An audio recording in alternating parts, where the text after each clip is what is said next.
à la prison centrale de Makala après avoir passé une nuit au cachot du parquet général de Kinshasa-Gombe.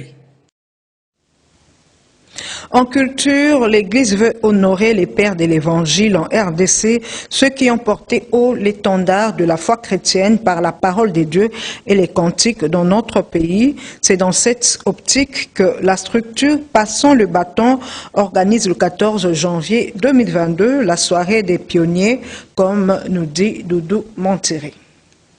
Justement, les générations qui ont précédé pour pouvoir installer la culture de l'honneur, de sorte que chacun de nous, là où il se place dans l'histoire. C'est dans l'objectif d'honorer et de récompenser sur base d'un jury les pionniers de l'évangile de la musique chrétienne en RDC de la période allant des années de l'indépendance à 1985 que la structure Passons les bâtons organise le 14 janvier une soirée des pionniers.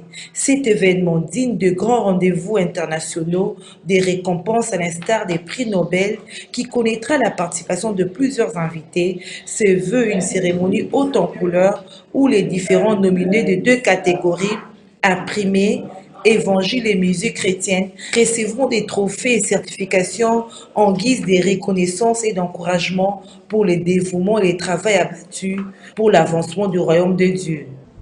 Entre l'indépendance et 1985, c'est la première période que nous avons choisie. C'est à partir de l'indépendance que nous sommes devenus, nous, Congolais. Le peuple est devenu, nous pouvons parler d'un héritage propre à nous, en tant qu'État. Je ne parle pas déjà en tant que royaume et tout, mais on se dit c'est un point de départ. C'est là que l'État a commencé tant que tel. On est devenu indépendant de certaines de nos actions.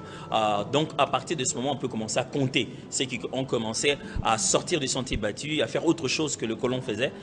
Et donc, c'est à partir de cette période-là, jusqu'en 1985 pour l'instant, qui est le premier critère qu'on a à placer jusqu'ici. Et on a dit que ça serait une meilleure période parce que justement là, on permet aux gens aussi de comprendre que le Seigneur s'est manifesté à nous, aux Congolais, et voilà ce qui s'est passé. Passons le bâton parce qu'on veut que ce soit une pensée collective.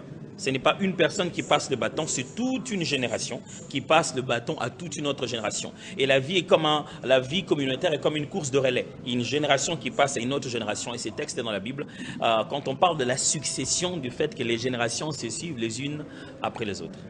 Passons les bâtons, ça nos bâtons voudraient d'ailleurs travailler avec d'autres structures qui ont d'autres formes de compétences et qui voudraient honorer ce jour-là aussi les pionniers. Quelqu'un s'est dit voilà, vous honorez les pionniers, moi j'aimerais donner ça pour qu'on honore les pionniers. Alors quand on honore les pionniers, on a besoin que tout le monde vienne. C'est comme dans le village, chacun amène tout ce qu'il a pour pouvoir honorer les pionniers. Donc on n'est pas limité qu'à ce que nous avons préparé. Ce qu'on a préparé, c'est à la limite de ce qu'on a.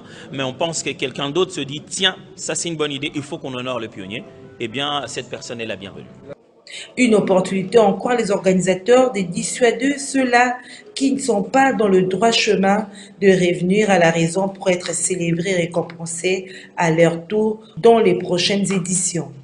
C'était Tout à fait autre chose. Desmond Tutu, l'archevêque anglican sud-africain et prix Nobel de la paix n'est plus, militant des droits de l'homme, critique virulent de l'apartheid, a tiré sa révérence le dimanche 26 décembre 2021, découvrant son portrait avec Gisèle Etoko.